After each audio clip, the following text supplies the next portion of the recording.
Hello viewers, welcome to Ekam IAS academy. మనందరికీ తెలిసిన విషయమే, రేపు ఏపీఎస్సి గ్రూప్ 1 ప్రిలిమ్స్ జరగబోతోంది.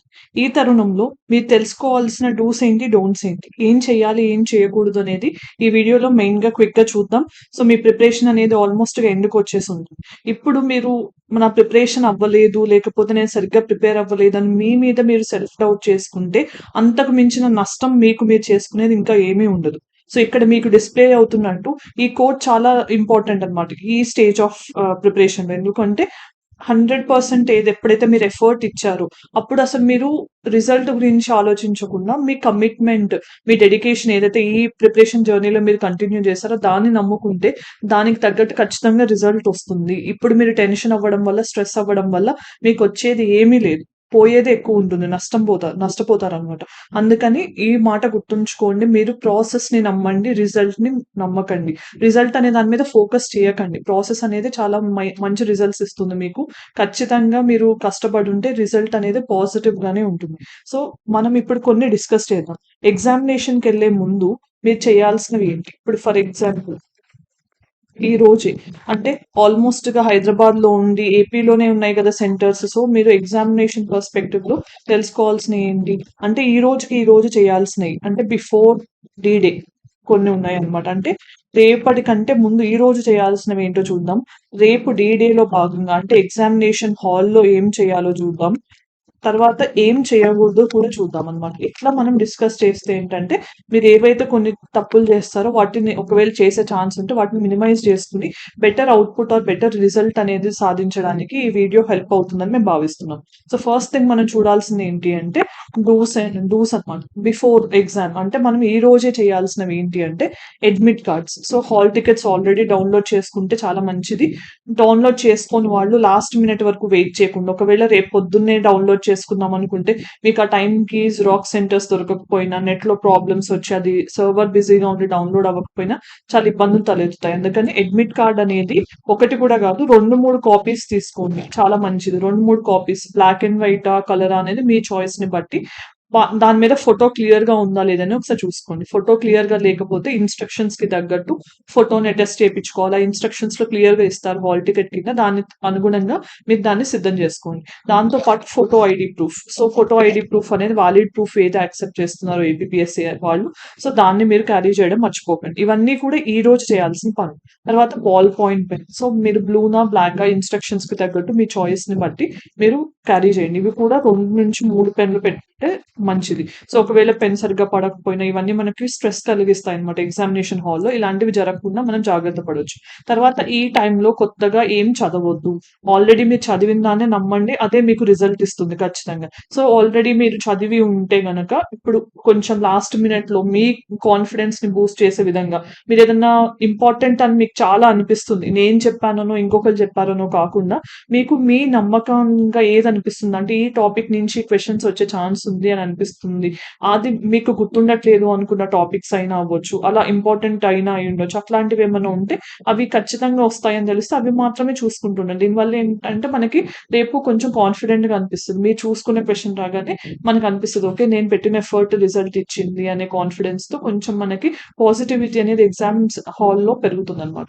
సో ఇప్పుడు కొత్త వాటిని చదవడం అనేది కంప్లీట్ గా అవాయిడ్ చేయండి. తర్వాత నెక్స్ట్ డే ఎలా మీరు ఎగ్జామ్ సెంటర్ కి రేపు మీరు ఎలా వెళ్ళబోతున్నారు అనే దాన్ని కూడా ఈ రోజు పడుకోవడానికి ముందే ప్లాన్ చేసుకోండి. అంటే మేము ఎలా వెళ్ళాలి అనేది, ఎంత దూరం ఉంది మనకి ఎగ్జామినేషన్ హాల్ ఇక్కడ నుంచి, మన ప్లేస్ నుంచి. సో ఆటోనా, క్యాబా, బైక్ ఏంటి, ఇలాంటివన్నీ కూడా ఆలోచించుకోండి. సో ఎప్పుడైనా ఎగ్జామ్ హాల్ కి ఒక గంట ముందు చేరుకునేలా ప్లాన్ చేసుకోండి. గంట ముందు అనేది చాలా అవసరం అనమాట. సో ఈ గంట ముందు మీరు ప్లాన్ చేసుకోండి. ఒకసారి ఎగ్జామినేషన్ హాల్ బాగా తెలిసిన ప్లేస్ అయి ఉంటే గనక అక్కడ మీరు వెళ్ళొచ్చు ఈజీగానే. లేకపోతే మీకు తెలియని సిటీలో ఎగ్జామ్ రాయాల్సి వచ్చినా, లేకపోతే ఎగ్జామినేషన్ సెంటర్ అనేది తెలియకపోయినా కూడా ఒక రోజు ఈ రోజు టైం ఉంటే మీరు వెళ్ళడం అయినా, లేకపోతే మీకు కావాల్సిన వాళ్ళని వెళ్ళి చూసి తమ్ముని చెప్పడం అయినా కానీ చేస్తే మీకు లాస్ట్ మినిట్ లో టెన్షన్ అనేది తగ్గే ఛాన్స్ ఉంది. తర్వాత ఫుడ్ అండ్ స్లీప్, ఇవి చాలా ఇంపార్టెంట్ అనమాట. అట్లీస్ట్ 2 అలారమ్స్ పెట్టుకోండి రేపు మార్నింగ్. ఎవరికైనా చెప్పినా పర్లేదు, లేకపోతే అది 2 అలారమ్స్ పెట్టుకోండి. ఒక్కొక్కసారి మనకు అలారం డైలీ హ్యాబిట్ కదా, చాలా మంది స్నూస్ చేస్తుంటారు, తీసుకుంటారు. సో అది రేపు ఇన్ కేస్ మనకు అలా జరిగితే మనం ఎగ్జామ్ కి లేట్ గా వెళ్ళి మళ్ళీ అనవసరమైన స్ట్రెస్ బిల్డప్ అవ్వకుండా 2-3 అలారమ్స్ పెట్టుకోండి. ఫుడ్ అనే దాన్ని లైట్ మీల్ తొందరగా కంప్లీట్ చేసుకోండి ఈ రోజు ఫుడ్. సో రేపు మార్నింగ్ మీకు ఫ్రెష్ మైండ్ అండ్ ఫ్రెష్ గా ఉండేటట్టు హెల్ప్ అవుతుంది ఇది. తర్వాత మీ రూమ్ నెంబర్ ఏంటి ఇవన్నీ కూడా ఇన్స్ట్రక్షన్స్ అన్నమాట. ఇన్స్ట్రక్షన్స్ ఏపీఎస్సి అక్కడ హాల్ టికెట్స్ ఈ సెంటర్ లో ఈ రూమ్స్ అని ఎలికేట్ చేస్తారు కదా, అప్పుడు దాని కింద ఉన్న ఇన్స్ట్రక్షన్స్ చదవండి. మీ రూమ్ నెంబర్స్ కూడా కేర్ఫుల్ గా చూసుకోండి. ఒక్కొక్కసారి వింగ్స్ ఉంటాయి, బ్లాక్స్ ఉంటాయి. సో మనం కన్ఫ్యూజ్ అయ్యి అటు ఇటు తిరిగితే లాస్ట్ మినిట్ లో స్ట్రెస్ అనేది బిల్డప్ అవుతుంది. అలాంటివి కాకుండా ఒకటికి 2 సార్లు చూసుకోండి. తర్వాత వాటర్ బాటిల్ ఖచ్చితంగా క్యారీ చేయండి. ఎందుకంటే ఆల్రెడీ సమ్మర్ వచ్చేసింది కదా, చాలా ఎక్కువ ఎండ ఉంటుంది. సో మీకు వాటర్ బాటిల్ అనేది చాలా అవసరం. ఎగ్జామ్ మధ్యలో కూడా వాటర్ తాగుతూ ఉండండి, హైడ్రేట్ అవ్వండి. హైడ్రేట్ అవ్వకపోతే మన మైండ్ కి చాలా నెమ్మదించిపోతుంది అనమాట. సో మనకి హైడ్రేషన్ అనేది చాలా ముఖ్యం. తర్వాత రెండు ఎగ్జామ్స్ కి మధ్యలో కొంచెం లైట్ ఫుడ్ తీసుకోండి. మీకు ఎక్కువ హెవీ మీల్ తీసుకున్నా కూడా, అంటే కడుపు నిండా తిన్నా కూడా నిద్ర వచ్చే ఛాన్స్ ఉంటుంది. సో సెకండ్ పేపర్ అప్పుడు మనం మైండ్ షార్ప్ గా పని చేయకపోతే కూడా ఇంపాక్ట్ ఉండే ఛాన్స్ ఉంటుంది. అందుకని లైట్ ఫుడ్ తీసుకోండి. Plus cool and shadow areas, అంటే నీడలో ఉండటానికి ట్రై చేయండి. అంటే ఖచ్చితంగా నీడలో ఉండాలి. ఎందుకు అంటే ఎండలు పెరిగిపోయాయి కాబట్టి మీరు డైరెక్ట్ గా ఎండ పడే చోట, చాలా వేడిగా ఉన్న చోట ఉంటే మీకు సన్ ఇంపాక్ట్ పడి మీకు వడదెబ్బ తగలటం ఇలాంటి ఛాన్సెస్ ఎక్కువ ఉంటాయి. సో ఎప్పుడు కూడా షెల్టర్ ఉన్న ఏరియాస్ లో, అంటే రూమ్స్ ఏదైనా ఉంటే అక్కడ చాలా బెటర్. లేదంటే హోటల్లో అయినా లేకపోతే చెట్ల కింద అయినా నీడలో ఉండడానికి ట్రై చేయండి. కంఫర్టబుల్ క్లోతింగ్ ఉండేలా చూసుకోండి. క్లోతింగ్ అనేది కూడా చాలా ఇంపార్టెంట్ అనమాట. లూజ్ గా ఉండి సమ్మర్ కి తగ్గట్టు కాటన్ వేర్ అలాంటివి వేసుకుంటే చాలా బెటర్. ఇన్స్ట్రక్షన్స్ లో ఒకవేళ షూ వేసుకోకూడదు, చెప్పులు వేసుకోవాలి అలాంటివి ఏమైనా ఉంటే ఒకసారి వన్స్ అండ్ ట్వైస్ ఇన్స్ట్రక్షన్స్ ని చదువుకుని మీరు వాళ్ళు చెప్పినట్టు అన్ని రెడీ చేసుకోండి. అవన్నీ ఈ రోజు చేస్తే చాలా ఉత్తమం అన్నమాట. రేపటికి హడావిడి అవ్వకుండా లాస్ట్ మినిట్ లో ఒకవేళ అవేం మనకి దొరకకపోయినా, అవైలబుల్ గా లేకపోయినా మనం చాలా ఇబ్బంది పడాల్సి వస్తుంది. మరి రేపు ఎగ్జామినేషన్ హాల్లో ఏం చేయాలి అంటే, ఫస్ట్ థింగ్ మనం రూమ్ నెంబర్ సరిగ్గా చూసుకుని 1 అవర్ ముందు వెళ్ళడానికి ట్రై చేయండి. దాంతో పాటు ఫస్ట్ మీకు ఓఎంఆర్ ఇవ్వగానే మీ హాల్ టికెట్ నెంబర్ ని, జనరల్ గా మనకి రాయడానికి నెంబర్స్ కి ఒక ఫీల్డ్ ఇస్తారు, దాని కింద మనం బబుల్ చేయాల్సి ఉంటుంది కదా. సో ఇనీషియల్ గా వన్స్ అండ్ ట్వైస్ ఒక్కొక్క నెంబరే చూస్తూ ఫిల్అప్ చేయండి. ఫర్ ఎగ్జాంపుల్ 10056 అని అనుకుందాం. ఇది నెంబర్ అంటే 1, హాల్ టికెట్ నెంబర్ పక్కనే పెట్టుకోండి. పక్కనే పెట్టుకుని 10056 ఇది చాలా కేర్ఫుల్ గా చూసి ఫిల్అప్ చేయండి. ఇది ఫిల్అప్ చేశాక ఇక్కడ మళ్ళీ బబ్లింగ్ చేయాల్సి ఉంటుంది కదా. సో 1 అనే దాని దగ్గర ఫస్ట్ స్మాల్ డాట్ పెట్టుకోండి. తర్వాత 0 దగ్గర, తర్వాత 0, మళ్ళీ 5-6 ఇట్లా అన్ని చోట్ల డాట్స్ పెట్టుకుంటే ఏంటంటే మీకు బబ్లింగ్ అనేది మిస్టేక్ అవ్వకుండా ఉంటుంది. ఇలా మీరు మినిమం గా మిస్టేక్స్ లేకుండా మాక్సిమం కూల్నెస్ తో అటెంప్ట్ చేసే ఛాన్స్ ఉంటుంది. సో ఇది హెల్ప్ అవుతుంది. తర్వాత మీ సెట్స్ ఏవి అనేది, ఏబిసిడిలో ఏ సెట్ అనేది చాలా ఇంపార్టెంట్. మీరు ఇక్కడ మిస్టేక్ చేస్తే మొత్తం స్కోర్ మారిపోతుంది. ఎందుకంటే మీకు వచ్చిన ఆర్డర్ లో క్వశ్చన్స్ అలా ఉండవు కదా, మీరు అటెంప్ట్ చేసింది మీ క్వశ్చన్ పేపర్ ని బట్టి. బట్ మీ సెట్ మారిపోతే కనుక ఖచ్చితంగా అన్ని రాంగ్ అయ్యే ఛాన్స్ ఉంటుంది. సో ఈ సెట్ విషయంలో కూడా చాలా చాలా జాగ్రత్తగా ఉండండి. చూసి కేర్ఫుల్ గా ఫిల్ చేయండి. ఇన్ కేస్ మీకు ఏదన్నా ప్రాబ్లం అయితే ఫిల్లింగ్ లో, అవ్వకూడదని ఆశిస్తూ, బట్ అయితే గనక మీరు వెంటనే అది ఇన్విజిలేటర్ కి చెప్తే వాళ్ళు ఏదన్నా చేయగలిగిన రెమెడీని మీకు ప్రొవైడ్ చేస్తారు. సో తర్వాత రెగ్యులర్ ఇంటర్వెల్స్ లో ఓఎంఆర్ ని ఫిల్ చేయండి. ఫస్ట్ థింగ్ ఏంటంటే, ఎగ్జామినేషన్ లో క్వశ్చన్ పేపర్ ఇవ్వగానే మీరు జస్ట్ ఒకసారి వాళ్ళు ఓపెన్ చేయొచ్చు అన్న తర్వాత జస్ట్ ఒక క్విక్ గ్లాన్స్ ఇవ్వండి. అంటే అన్ని పేపర్స్ ప్రింట్ అయ్యాయా లేదా, లేకపోతే ఎక్కడైనా ప్రింట్ కాని పేపర్ ఉంటే కనుక ఇన్విజిలేటర్ కి చెప్పి అది మార్చుకోండి. తర్వాత ఇంకోటి ఏంటంటే, మీరు క్వశ్చన్ నెంబర్స్ మీకు తెలిసిందే కదా, ఫస్ట్ పేపర్ లో హిస్టరీ, తర్వాత కల్చర్, పాలిటీ, తర్వాత ఎకానమీ, జోగ్రఫీ ఈ ఆర్డర్ లో ఉంటాయి కదా. 30 క్వశ్చన్స్ ఈచ్ ఉన్నాయి కదా.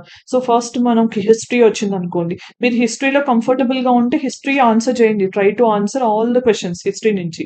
ఒకవేళ మీకు ఎకానమీ స్ట్రాంగ్ అనుకోండి, డైరెక్ట్ గా ఎకానమీ సెక్షన్ ఓపెన్ చేసి ఎకానమీలో క్వశ్చన్స్ 30 క్వశ్చన్స్ చేయండి. అప్పుడు ఏంటంటే మీకు వచ్చిన సబ్జెక్ట్ ఫస్ట్ అటెంప్ట్ చేయడం వల్ల మీ కాన్ఫిడెన్స్ అనేది బూస్ట్ అవుతుంది. బట్ ఇలా మీరు ఫస్ట్ నుంచి చేసుకుంటూ వెళ్తే క్వశ్చన్స్ కూడా ఓఎంఆర్ లో అదే ఆర్డర్ లో ఫిల్ చేయాల్సి ఉంటుంది కాబట్టి భయపడాల్సిన అవసరం లేదు. ఒకవేళ పాలిటీ సెక్షన్ అనుకోండి, అంటే మీరు 31 నుంచి 60 క్వశ్చన్స్ చేయాల్సి ఉంటుంది. సో ఓఎంఆర్ లో ఫిల్ చేసేటప్పుడు జాగ్రత్తగా ఉండాలి. అంటే మీరు జనరల్ గా ఒక పేజ్ లో అటెంప్ట్ చేసిన క్వశ్చన్స్ ఒకసారైనా, లేకపోతే 10 క్వశ్చన్స్ ఒకసారైనా అట్లా బబుల్ చేయడానికి ట్రై చేయండి. లేదా ఒక క్వశ్చన్ అవ్వగానే బబుల్ చేసుకుంటామన్నా అది మీ కన్వీనియన్స్. బట్ అన్ని అయిపోయేంత వరకు నేను ఫస్ట్ క్వశ్చన్ పేపర్ మేము మార్క్ చేసుకుంటాను, తర్వాత బబుల్ చేస్తాను అని అంటే లాస్ట్ మినిట్ లో ఒకవేళ ఎగ్జామినర్ 10 మినిట్స్ ఏ ఉంది, 15 మినిట్స్ ఏ ఉంది అని వార్న్ చేస్తూ ఉంటారు కదా, అలాంటప్పుడు మీకు అన్నెసెసరీ స్ట్రెస్ అనేది బిల్డప్ అవుతుంది.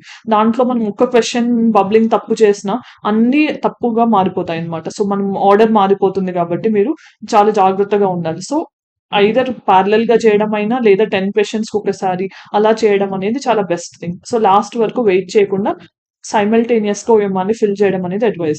తర్వాత పేపర్ మొత్తాన్ని రివైజ్డ్ అండ్ రీడ్ చేయండి, రివైజ్ కూడా చేయండి. అంటే 2 టైమ్స్ అయినా అట్లీస్ట్ మినిమం ఒకసారి చదువుతూ వెళ్ళాక మీకు ఇంకా టైం ఉంది అనుకుంటే మళ్ళీ ఒకసారి తెలియని క్వశ్చన్స్ కి ఏదైనా మార్క్ పెట్టుకోండి, ఇంటూ మార్కో ఏదో ఒకటి పెట్టుకుని ఓన్లీ ఆ క్వశ్చన్స్ కి మళ్ళీ రీవిజిట్ చేయండి, దానికి ట్రై చేయండి ఆన్సర్ చేయడానికి.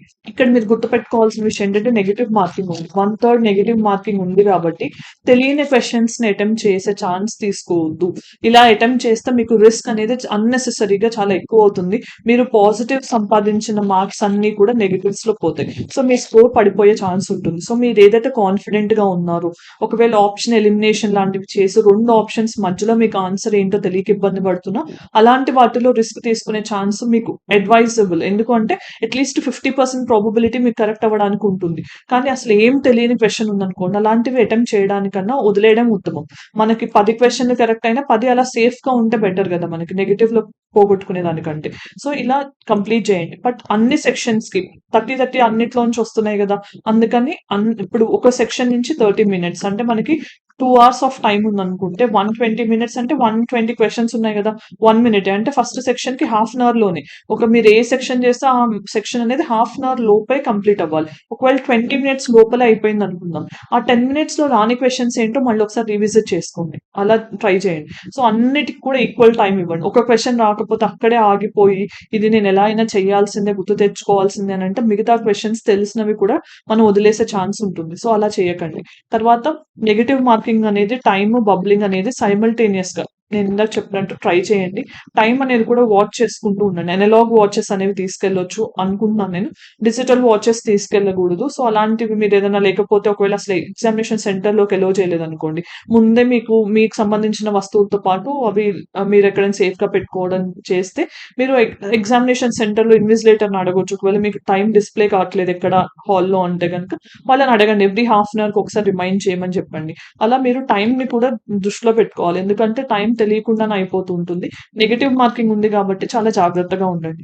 మీరు ఫోకస్ చేయాల్సింది ఎందుకంటే ఇప్పుడు మనకు 120 మార్క్స్ లో మీకు అట్లీస్ట్ 50 మార్క్సే వచ్చాయి అనుకుందాం ఫస్ట్ పేపర్, సెకండ్ పేపర్ కూడా ఉంది, బట్ ఓన్లీ 50 మార్క్స్ వచ్చాయి అనుకుందాం. అంటే 50 మార్క్స్ వస్తే అంటే మీకు 50 క్వశ్చన్స్ అయినా కూడా మీకు సేఫ్ సైడ్ ఉన్నట్టు. ఎందుకంటే ఆల్మోస్ట్ 50% కంటే తక్కువే ఎప్పుడు కట్ ఆఫ్ ఉంటుంది. పేపర్ హార్డ్నెస్ పెరిగే కొద్దీ కట్ ఆఫ్ అనేది తగ్గుతుంది, ఇది గుర్తుపెట్టుకోండి. హార్డ్ గా ఉంది కదా అని ఎక్కువ క్వశ్చన్స్ అటెంప్ట్ చేయడానికి ట్రై చేయొద్దు.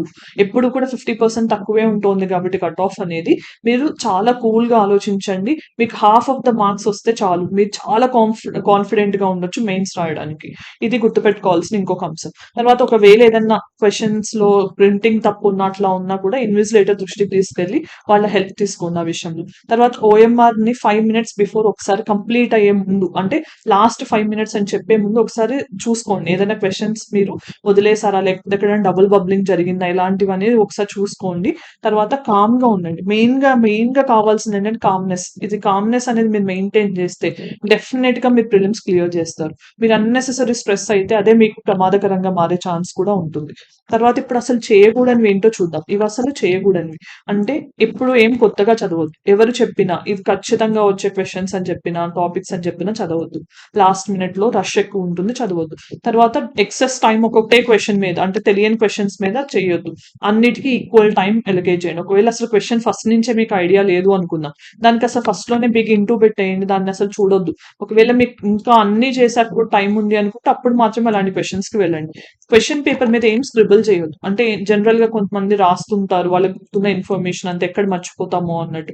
అలా రాయడం వల్ల ఏంటి ఒక్కొక్కసారి స్క్వాడ్స్ వచ్చినా లేకపోతే ఇన్విజిలేటరే చూసినా కూడా వాళ్ళు దాన్ని తప్పుగా తీసుకుని అంటే మీరు ఎవరికో హెల్ప్ చేస్తున్నారు, కాపీ చేస్తున్నారు అని చెప్పి మొత్తానికి ఎగ్జామినేషన్ పేపర్ తీసేసుకుని ఇన్వాలిడేట్ చేసే ఛాన్స్ కూడా ఉంటుంది. అలాంటివి అవకాశం లేకుండా చాలా జాగ్రత్తగా ఉండండి. తర్వాత అన్ని ఒకటేసారి బబుల్ చేయాలనుకోవడం కూడా చేయకూడని పని, అది ఆల్రెడీ మనం డిస్కస్ చేసాం. తర్వాత ఫస్ట్ పేపర్ ని సెకండ్ పేపర్ కంటే ముందు మనకి ఉన్న 2 అవర్స్ గ్యాప్ లో చెక్ చేయడం గానీ డిస్కస్ చేయడం గానీ చేయొద్దు.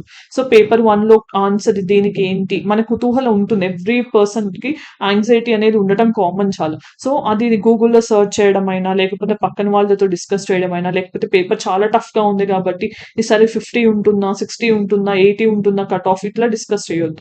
సో అన్నెసెసరీ స్ట్రెస్ ఇక్కడ ఎవరికి ఏం తెలియదు. ఎవ్వరు కూడా 100% ప్రిపేర్ అయ్యే ఎగ్జామ్‌కి రారు. వాళ్ళకి తగినంత ప్రిపేర్ అవుతారు. వాళ్ళకి తగ్గట్టు రిజల్ట్ కూడా వస్తుంది. సో, ప్రిపరేషన్ అనేది ఎవరిది రోబోస్ట్ కాదిక్కడ. సో, మీరు గుర్తుపెట్టుకోవాల్సిన విషయం ఏంటంటే, ఎవరు కూడా కట్ ఆఫ్‌ని డిసైడ్ చేయలేరు. ఎందుకంటే, ఎంతమంది ఎలా రాసారనేది ఒక డేటా, ఒక శాంపుల్స్ బట్టి ఎగ్జామిన్ చేయొచ్చు గానీ, ఇండివిడ్యుయల్‌గా ఎవరు ప్రిడిక్ట్ చేయలేరు. అలాంటి వాటి మీద రిలై అవ్వకండి. మీ ఎనర్జీని, మీ కామ్‌నెస్‌ని అన్నెసెసరీగా పోగొట్టుకోకండి. తర్వాత స్ట్రెస్ అవ్వొద్దు. దాంతో పాటు మిమ్మల్ని మీరు డౌట్ చేసుకోవద్దు. అంటే పేపర్ 1 నేను సరిగ్గా రాయలేదు అని అంటే, ఇంకా పేపర్ 2 ఉంది కదా! పేపర్ 2 కూడా 120 మార్క్స్‌కి కదా! మీకు ఈ 120 మార్క్స్‌లో ఇక్కడ ఎక్కువ స్కోర్ వచ్చే ఛాన్స్ ఉంటుందేమో! మీకేం రూల్ లేదు కదా! పేపర్ 1, పేపర్ 2లో రెండిట్లోనూ ఎక్కువ రావాలి. అట్లా ఏం రూల్ లేనప్పుడు మీరు పేపర్ 1 సరిగ్గా రాయకపోయినా పేపర్ 2 మీద నేను రాస్తాను. దీంట్లో నేను క్లియర్ చేపించుకుంటాను అనే నమ్మకం నాకుంది అన్నట్టు కాన్ఫిడెంట్‌గా ఉండండి. ఎప్పుడు కూడా సెల్ఫ్ డౌట్ అనేది చాలా ప్రమాదకరం. అలాంటివి చేయొద్దు. మీరెప్పుడూ కూడా కేపబుల్ ఎనఫ్. మీరు సాధించగలరనే నమ్మకం మీకుండాలి. మీకు లేకపోతే బయట వాళ్ళు ఎవరైనా మీ మాటలు ఎలా నమ్ముతారు? ఇంట్లో వాళ్ళా? ఫ్రెండ్సా? ఇంకెవరు చెప్పినా కూడా. అది కరెక్ట్ గాదు. మీ మీద నమ్మకం మీకే ఉండాలి ఫస్ట్ థింగ్. ఇవన్నీ మనం చేయకూడని విషయాలు. సో, అన్నెసెసరీ స్ట్రెస్‌కి గురి అవ్వకుండా కామ్‌గా, కూల్‌గా ఉండి మాక్సిమం అవుట్‌పుట్ మీకే వస్తుంది. All the very best. So, మేమెప్పుడూ కూడా మీ ఎబిలిటీస్‌ని నమ్ముతాం. You be confident. Self doubt అనేది అస్సలు వద్దు. I wish you all the very best. Thank you.